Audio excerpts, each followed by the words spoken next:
Hereby, I would like to show you this beautiful bronze temple bell. It is originating from Burma, dating from the 19th century and is still in very, very good condition.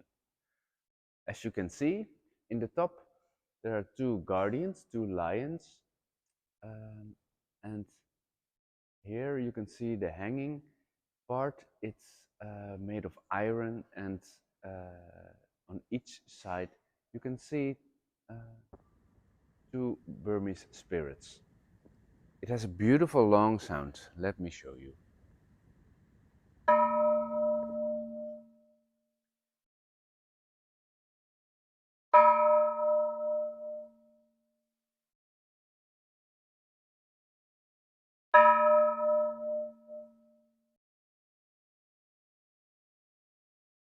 The bronze bell is hanging in a very strong steel construction placed on a wooden frame.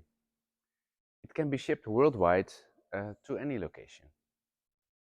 Please let me know if you have any other questions. Thank you.